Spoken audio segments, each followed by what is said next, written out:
Bonjour et bienvenue à une nouvelle capsule éthérique de Montréal Hanté. Je suis votre hôte, Dr Mab, et cette semaine, nous vous parlons de la calèche hantée.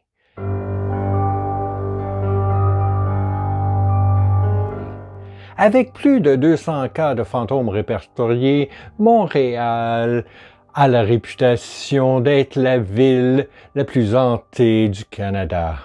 La mission de l'organisme Montréal Hanté est de vous les faire connaître, entre autres avec nos capsules chaque samedi en anglais et en français.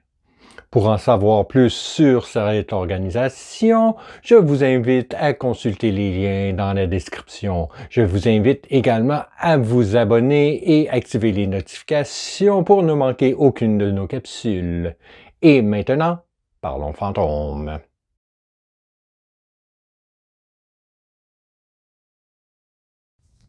Les promenades en calèche à Montréal furent une tradition longuement chérie. Dès le 18e siècle, des calèches transportant des touristes ont circulé dans Montréal pour visiter les sites et attractions touristiques. Parmi ceux qui conduisaient ces calèches, on trouvait des personnages colorés qui ont longtemps dévoilé certains des secrets les plus bizarres et les plus sombres de Montréal. Cette tradition s'est terminée en 2020 sous les ordres de la mairesse de Montréal, Valérie Plante. Alors que la plupart des gens croient que cette décision a été influencée par les défenseurs des droits des animaux, certains spéculent qu'elle a décidé de les interdire pour une raison plus particulière. Une calèche paranormale connue sous le nom de calèche fantôme qui mettait les touristes en danger. C'est dommage, a déclaré un conducteur de calèche qui souhaite être connu sous le nom de JP, parce que c'est une vieille tradition qui a fait partie du patrimoine montréalais. Selon les archives, en 1808, un homme du nom de Timothy Bigelow a décrit sa promenade en calèche sur le Mont-Royal pour visiter le château abandonné et la tombe de Simon McTavish, aujourd'hui l'un des fantômes les plus célèbres de Montréal. Il a écrit: vers le soir, nous avons pris des calèches et sommes allés à la montagne. Nous sommes passés devant la nouvelle maison de feu Monsieur McTavish, qu'il a laissée inachevée. Et nous avons visité sa tombe située derrière la maison dans un boisé épais du côté de la montagne, un endroit des plus romantiques. Simon McTavish, l'homme le plus riche de la ville, est décédé soudainement en 1804 alors qu'il construisait un magnifique château sur les pentes du Mont-Royal. Suite à sa mort prématurée, tous les travaux sur le château se sont arrêtés et, au lieu de ça, les ouvriers ont passé leur effort à construire un magnifique mausolée à l'arrière de la propriété afin que Simon McTavish puisse reposer en paix.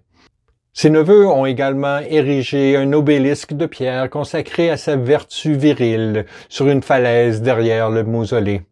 Au fil des ans, le château et le mausolée abandonné ont commencé à s'effondrer lentement. Bientôt, le vieux château commença à avoir la réputation d'être une maison hantée. On ne peut nier que ce cadre macabre est devenu une attraction touristique populaire à Montréal. Le philosophe de la Nouvelle-Angleterre, Henry David Thoreau, qui s'est également rendu en calèche sur le site de McTavish, a déclaré: sa tombe se trouvait dans les bois avec un remarquable mur élevé et un monument encore plus haut. Profitant du paysage effrayant, Thoreau pensa que McTavish ne pouvait pas imaginer à quel point il serait mort dans quelques années, et d'autant plus mort et oublié d'être sous une telle masse de pierres sombres, où même la mémoire ne pouvait pas l'atteindre avec un pied de biche. Plus récemment, les calèches transportaient encore des touristes, mais seulement dans le Vieux-Montréal. Les conducteurs racontaient des faits historiques entremêlés d'histoires étranges et de légendes montréalaises sombres. Par exemple, un récit intitulé « Le diable et le vent » a été raconté par des conducteurs de calèches qui passaient devant la basilique Notre-Dame. L'histoire parle de l'angle des rues Notre-Dame et Saint-Sulpice où il y a toujours une brise légère, même pendant les jours les plus chauds. Le diable et le vent, dit la légende, descendaient le long de la rue Notre-Dame alors que cette église venait d'être construite. « Qu'est-ce que c'est » demande le diable. « Je n'ai jamais vu ça. »« Je vous mets au défi d'y entrer, » répond le vent. « Vous me défiez. Attendez ici jusqu'à ce que je sorte, » s'écria le diable. « Je serai au coin, » a déclaré le vent. Le diable est entré, mais n'est jamais ressorti. Et le diable est toujours là, à attendre au coin de la rue. Une autre légende persistante racontée par les chauffeurs de calèche est celle de la Dame du Port.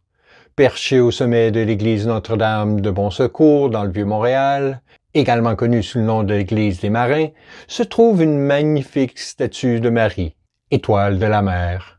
Avec 2 statues d'anges de l'Apocalypse, la Dame du Port est depuis longtemps un objet sacré pour les marins qui entrent et sortent du Vieux-Port de Montréal. Historiquement, les marins priaient à la statue de Marie, étoile de la mer, pour lui demander protection ou la remercier de la traversée sécuritaire de l'océan Atlantique. Quand un navire arrivait au Vieux-Port de Montréal, les marins rendaient traditionnellement grâce à la Dame du Port en priant à bord de leur vaisseau avant d'entrer dans la ville pour des activités souvent débouchées. Selon la légende, une nuit, un navire est arrivé tard dans le port. Les marins, si désireux d'aller au quartier chaud après 3 mois en mer, ont oublié de prier à la Dame du Port. Au moment où ils commençaient à débarquer, on entendit un grand éclat de cornes du toit de l'église des Marins. Alors qu'un chauffeur de calèche passait, il remarqua que les 2 statues d'anges de l'Apocalypse avaient soulevé leurs trompettes et commencé à souffler dans celles-ci, laissant présager un certain sort. Selon la légende, le conducteur a alors remarqué un épais brouillard qui traversait le fleuve. Ce qu'il a vu ensuite l'a complètement mystifié. La statue de la Dame du Port a commencé à faire demi-tour et à tourner le dos au port. Soudainement, le tonnerre et la foudre ont éclaté dans une forte tempête. Cette nuit effrayante, des dizaines de navires ont été détruits où plusieurs marins se sont noyés dans le port de Montréal. Quand le soleil se leva le lendemain, la Dame faisait de nouveau face au port. Leonard Cohen, le barde de Montréal, était tellement touché par la statue qu'il l'a inclus dans sa chanson Susan. Et le soleil coule comme du miel sur la Dame du Port, et elle te montre où chercher parmi les ordures et les fleurs. Évidemment, les conducteurs de calèche racontaient la légende de la Dame du Port pour avertir les marins en visite de ne pas oublier leurs prières.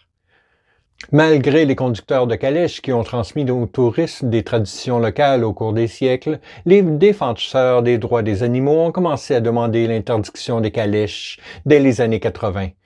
Les activistes faisaient remarquer qu'il est cruel de faire travailler les chevaux pendant de longues heures dans des conditions difficiles, notamment la chaleur et la circulation. Ann Streeter, qui a fondé un groupe appelé Action anti-calèche en 89, a maintenu la pression sur les politiciens pour les faire interdire au fil des ans. La SPCA de Montréal avait qualifié l'industrie de la calèche archaïque, inhumaine et dangereuse. En avril 2016, une calèche a fui et percuté une voiture à Griffith Town. L'accident a incité l'ancien maire Denis Coderre à tenter d'interdire les calèches pendant une année complète, mais les chauffeurs de calèches ont obtenu une injonction leur permettant de continuer. Une nouvelle tragédie s'est produite en septembre 2017 lorsqu'un cheval s'est effondré sur Place d'Armes en plein cœur du quartier touristique. Valérie Plante, alors candidate à la mairie, a qualifié l'incident de révoltant dans un tweet, écrivant « Une industrie dépassée, mettons fin à cette industrie inhumaine et dangereuse ».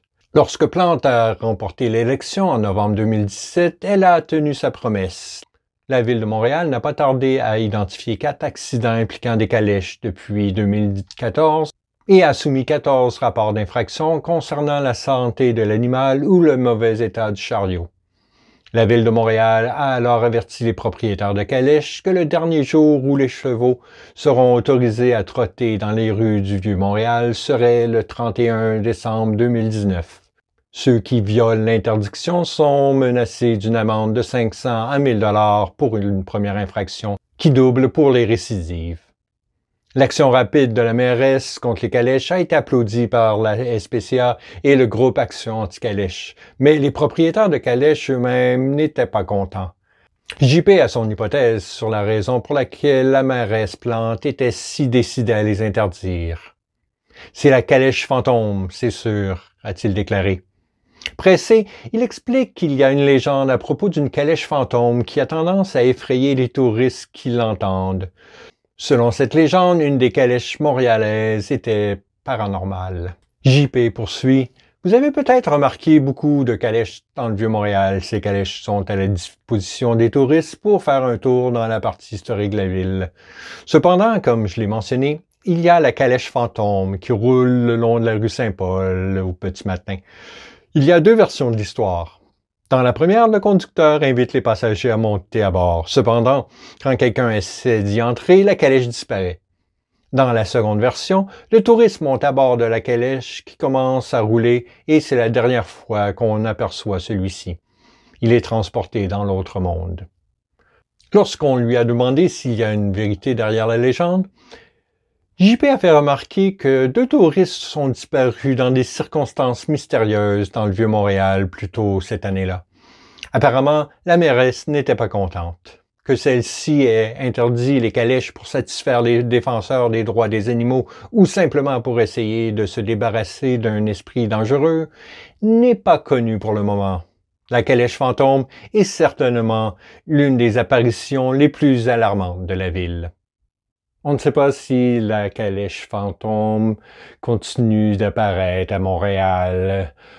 Peut-être que vous l'avez aperçu, peut-être que vous connaissez quelqu'un qui est embarqué et n'est jamais revenu. Si c'est le cas, faites-nous en part dans les commentaires. Si vous avez aimé la vidéo, n'hésitez pas à cliquer aimer, vous abonner et activer les notifications. D'ici samedi prochain, je vous souhaite une bonne semaine et gardez l'œil ouvert. On ne sait pas quel fantôme ou calèche rôde à Montréal.